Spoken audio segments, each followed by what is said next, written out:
Hey guys, I'm Danielle and this is Bookchara, and today we are getting a little head start on our Read Like Graham episode for October. So it is currently the evening of Wednesday, September 25th, and I have decided that I'm trying to be a little bit strategic this month.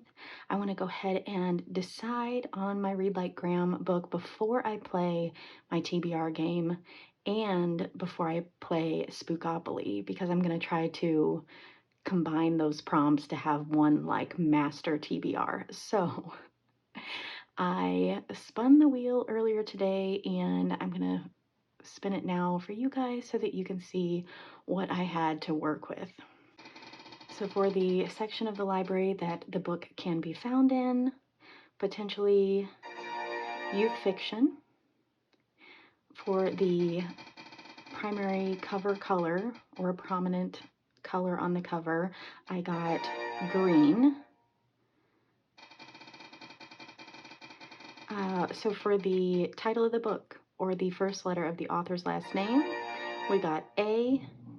And then finally, the last page of the book can end with a 0. So I did find that I had quite a few choices with these particular spinner wheel prompts. I didn't have a whole lot, no, I didn't have any luck in the youth fiction section, but I did come up with a couple books. And I am going to do the try a chapter thing again this month because I got some really good feedback from that last month. Not only that, but I managed to get my first Read Like Graham 5-star read. So I feel like we're gonna roll with that. I did choose two. The first one is An Unlikely Proposition by Rosalind Eves. This one I found in the young adult fiction section, and the only thing on the cover says, "Love usually happens when you least expect it." And I forgot to say, so this one counts because it has green on the cover and also the title starts with A. And then in the adult fiction section, I found this one, The Sweetness at the Bottom of the Pie, which I adore that title. It is a Flavia DeLuce novel by Alan Bradley. And so green on the cover, it ends on page 370. I feel like because of where this one was positioned on the shelf that this is part of a series, so I don't know where this falls in the series. I've been trying to avoid series for this particular project, just for that reason, because I can't, delve too much into it and find out where it falls in the series.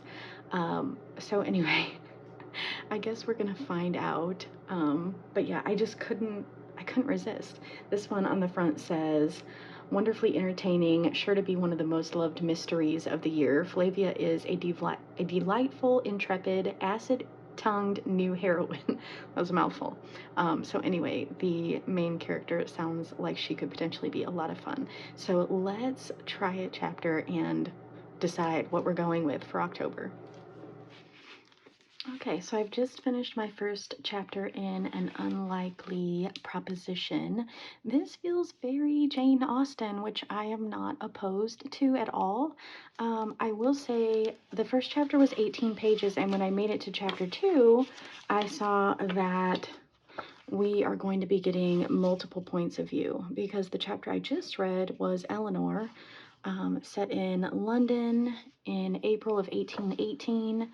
And chapter 2 says Thalia, Oxfordshire, 1818. So what I know about Eleanor from the first chapter, she is 17 and a half years old. She has already been married to a wealthy man twice her age, and he has passed away. I believe they were married for less than a year. So she is currently very rich because of that marriage, and she's loving her independence and loving being in London. We met her husband's nephew, also named Mr. Lockhart. George, I think, is his first name. And he's only about 6 years older than Eleanor, and he's really bummed because when Eleanor's husband, his uncle, passed away. That whole fortune that he was expecting has now gone to her, unless Eleanor gets married, and then it will go back to the nephew. So George and Eleanor's current companion, which is somebody named Miss Blakely, she's an older lady and a cousin of the husband who has passed. So Miss Blakely and George have kind of been conspiring and working together to try to set Eleanor up, I guess.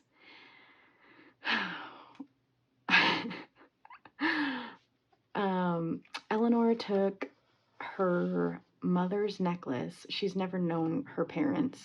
I think her mother passed away when she was really, really young, so she just has this very, a brief flash of a memory of her. But she took her necklace to a jewelry shop to have the clasp repaired. And at the jewelry shop, the proprietor's son, his name's Owen Jones. I liked him a lot. I did like him. I don't know what part he's going to play, if any, but he seemed really, I don't know, I liked him. I liked his personality, I guess. So that's pretty much what I got out of that. I don't know how I'm feeling about multiple points of view. And I don't know. So I think the best way to know will be to pick up the next one and compare my feelings. Okay. I've just read the first 15 pages of The Sweetness at the Bottom of the Pie. It started out where someone was bound and gagged and in a closet trying to free themselves. And come to find out, that person was an 11-year-old girl named Flavia, who is our main character. This is told from her point of view. It's first person. So I instantly was not sure about that because I do not always get along well with first person. So I was like, oh no. But so Flavia is the youngest of 3 sisters, and her sisters had bound and gagged her and left her in this closet. The year is 1950, and they live in like a family home that's been passed down through the generations. It's called Buckchara, and apparently one of their ancestors was a chemist. And Flavia, even though she's only 11 years old, she has shown like an aptitude for chemistry. She found this book that, and again, their mother died when they were very young. Flavia was only 1 year old. Supposedly she died in a mountaineering accident, but she found this book that of chemistry, and it had been her mother's. She calls their mother by her first name, which was Harriet. Anyway, she compared the book to it was like having stumbled upon a recipe book that had once belonged to the witch in the wood. So she just has this incredible affinity and passion for chemistry, and she's just the sweetest little nerd. And well, I shouldn't say sweet, because she has also, her passion is poison. She has also gotten some leaves from the woods, and through some distilling process has extracted the essential oils and mixed it into her sister's lipstick. So I'm like still waiting to see what's going to happen from that. And then at the very end of the chapter, her dad like asks to speak with her, and then someone comes to the door. No, the cook, Mrs. Mullet, goes to the door because she was leaving, because she could tell Flavia's father was upset with her for some reason, and she doesn't like, you know, raised voices or confrontation or anything like that. And she's getting ready to leave, and there's a bird, a dead bird at the door, a jack snipe, lay on its back on the doorstep, its stiff wings extended like a little pterodactyl, its eyes rather unpleasantly filmed over, the long black needle of its bill pointing straight up into the air. Something impaled upon it shifted in the morning breeze, a tiny scrap of paper. No, not a scrap of paper, a postage stamp. Father bent down for a closer look, then gave a little gasp, and suddenly he was clutching at his throat, his hands shaking like aspen leaves in autumn, his face the color of sodden ashes. So I don't know what this bird means, but I'm super intrigued. I'm intrigued. Like, I feel like I need to continue on with this one. I feel like with this, I kind of know what I'm gonna get, okay? But with this, it could be anything. So, yeah, we're gonna go with The Sweetness at the Bottom of the Pie by Alan Bradley and see if we can't get this on the Getting Away with Murder TBR game TBR and the Spookoplathon TBR. And yeah, I'm really glad to have made a decision. I'm glad I decided to be strategic about this, and you guys will see me again soon.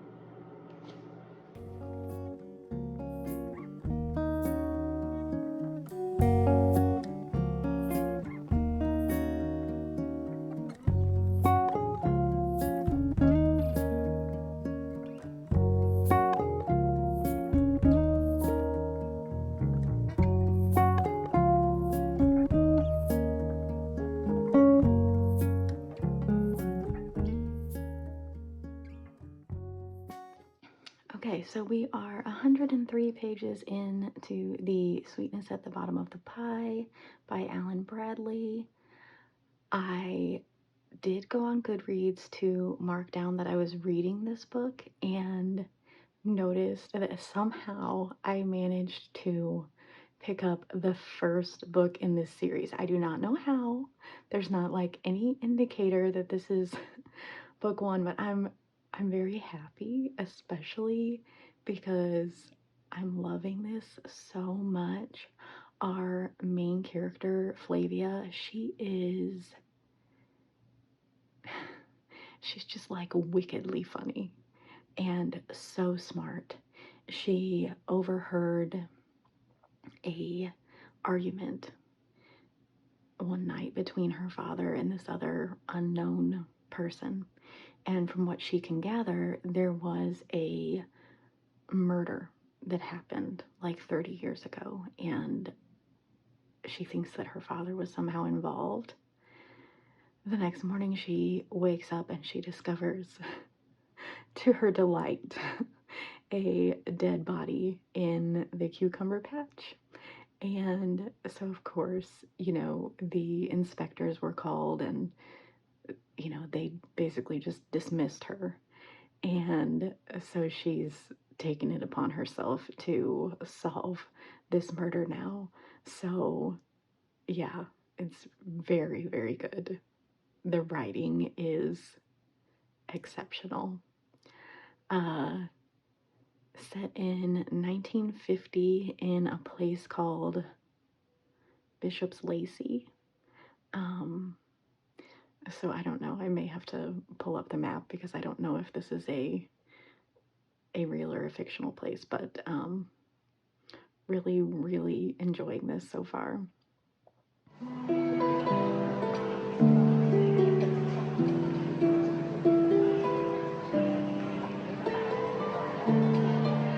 Greetings, potential mothers and fathers. Greetings, weirdos.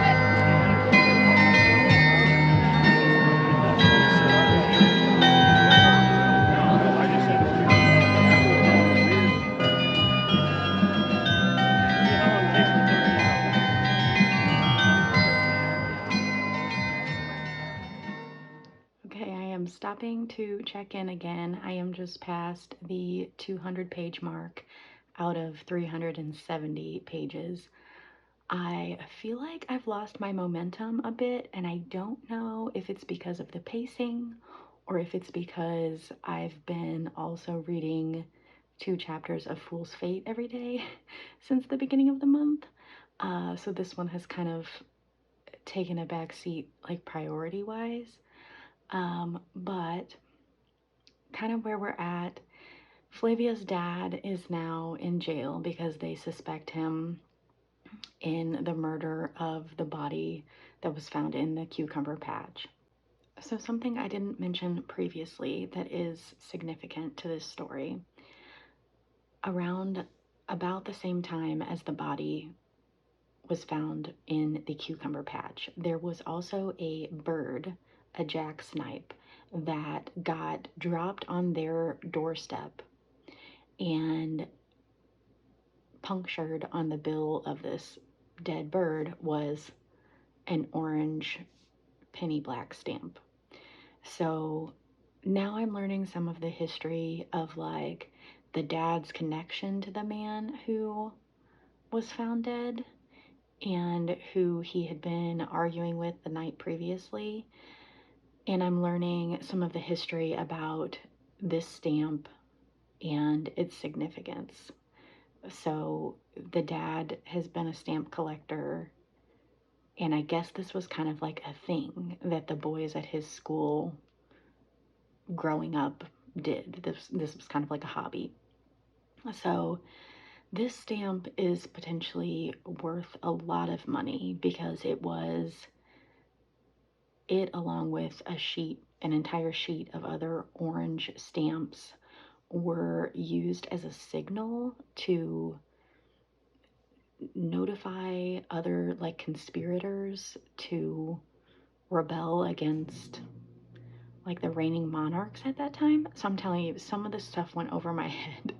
And he's sitting there in his jail cell, the dad is telling this story to Flavia, and I'm just like, is she following this? Because I'm having trouble following this. So anyway, like I said, the pacing, I think maybe it is the pacing, has slowed a bit because I don't have a lot to report. But I did want to check in, and I will let you know as soon as there's something else to know.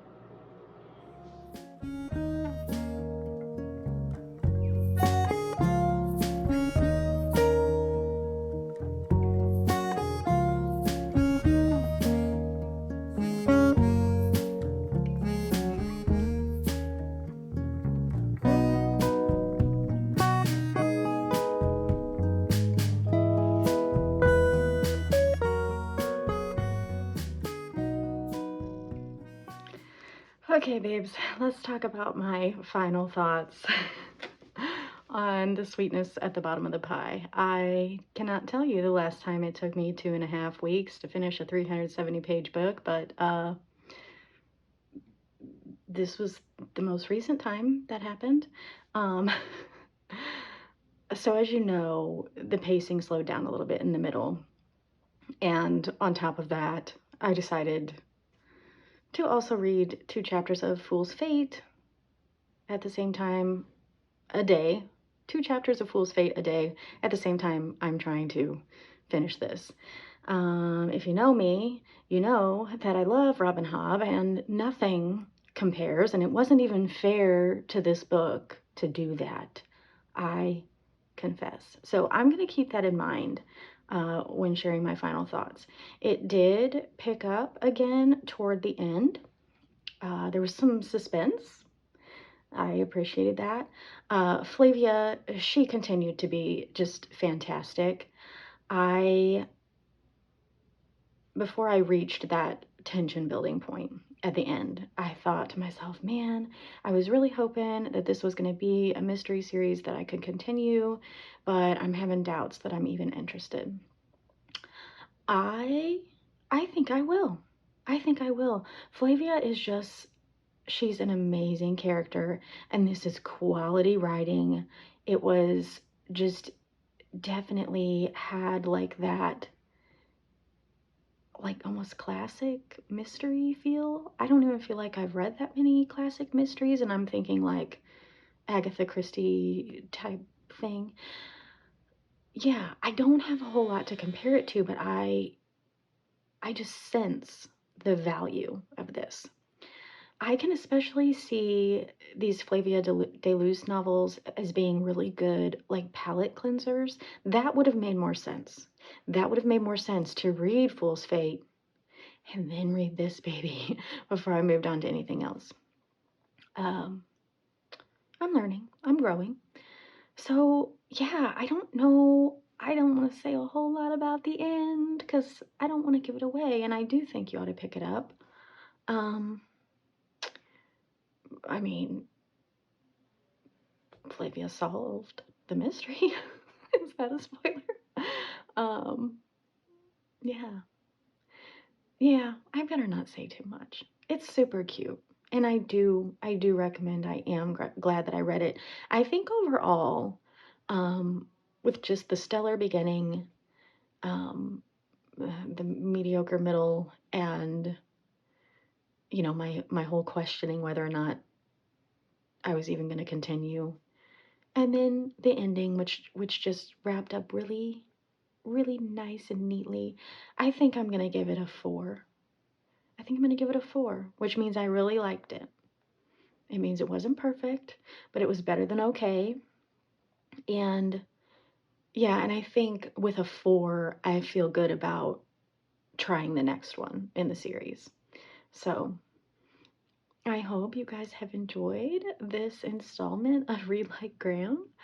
Uh, Let me know. Let me know down in the comments. Would you try this? Have you tried it? How do you think my tandem read of Fool's Fate affected my feelings about this book? uh, yeah, I'd love to hear from you. If you haven't already, please remember to like, comment, and subscribe, and I will see you very soon with a new video. Bye.